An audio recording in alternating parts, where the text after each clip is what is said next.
Spring training is well underway in the Valley, and fans have been flocking to the 10 Cactus League stadiums, which are home to 15 Major League teams. If you're heading out to a game in the next 2 days, here are the teams most in demand based on resale pricing. The Dodgers, Angels, and Diamondbacks are among the most expensive tickets for the next 2 days. If you're looking for more of a bargain, you could check out the White Sox, Brewers, or Rangers. Time now to head out to the ballpark as we take a look at one of the most popular venues, Sloan Park, home of the Chicago Cubs, who have claimed the highest attendance in the Cactus League for the past 10 years, which is where we'll find our Ben Paris. Ben, it looks like a beautiful day for a ball game out today, and I'm sure the fans are enjoying the atmosphere out there as well. That's exactly right, Genaro. It's another beautiful day here at Sloan Park, the spring training home of the Chicago Cubs, where fans have historically had a great experience. It's the park that brings out more fans than any other park in all of the Cactus Leagues. Now, many season ticket holders like to arrive hours early before first pitch of any given game and set up tailgates for all 17 of the Cubs home games during the spring. I spoke to 2 season ticket holders earlier today that said not only do they tailgate for all 11 years here at Sloan Park, but for the previous 30 years for Cubs spring training games here in the Valley. You sit around, you talk baseball, you don't talk politics, you don't talk business, you don't talk finances, you talk baseball, what's going on with your life. We just love everybody, and I mean, come on, this is heaven, man. Yep, if we're here, this is where we are. And we have a big group of regulars, but because today is a Tuesday game, it's not quite as crowded as usual. Now, the weekends here at Sloan Park definitely get very crowded, and the fans this year have been treated to some great memories as the Cubs officially welcome back one of the greatest players in franchise history, the one and only Sammy Sosa. The 7-time All-Star who hit 609 home runs in his Major League career returned to Mesa for the first time since his final season with Chicago in 2004 this past week, as Sosa was personally invited by manager Craig Counsell to pour his wisdom on a Cubs organization that expects to compete early in October, nearly a decade after their 2016 World Championship. And to say that the man that the fans called Slamming Sammy is happy to be back in the Valley is an understatement.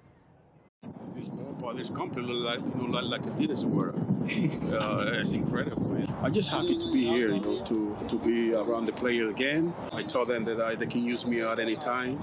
I can help anyone or anybody. And that's what they're doing right now.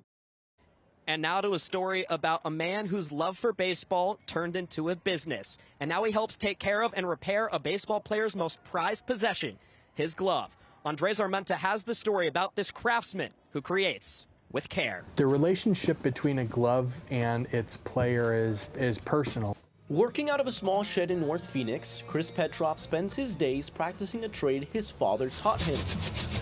That now attracts business from professional baseball players to beer league aficionados. I've been doing this now for about 6 years. We've probably, I would say, done in the neighborhood of 5,000 to 6,000 gloves during that time. For Chris, it's what he calls a 3D puzzle that constantly keeps him engaged. It just became addicting. I loved seeing the progress from something that was maybe used and forgotten to something that was new and usable. For the average person, a glove may seem like just another piece of equipment, but that's not quite the case. For the professional player, these are their tools. I still go to them, and I haven't taken my glove anywhere else. Everyone likes their glove a certain way, and I think it's real important and to get it back the way that you gave it to him, and he just gives it back 2 times better. Now, if you're not a professional, don't worry, Chris has still got you covered. In fact, it's a glove like mine, the one I use for my dad's soft pitch softball league, that can oftentimes be the most enjoyable. For the amateur player, it's something that brings them joy. The emotional tie each glove carries fuels the passion that Chris pours into his craft. The faded leather wrapped in memories that he brings back to life. And when I'm out here in my workshop, hours fly by. In North Phoenix, Andres Armenta, Cronkite News. Andres Armenta with that story. We're getting ready to wrap things up here at Sloan Park, but we had to get in the Chicago spirit. I got my hands on a bit of a hot dog. I got to get into regular season hot dog eating form. And that's real great. Honora, we're going to send it back to you in the studio. ASU football has certainly been doing their part in giving back to the Arizona community.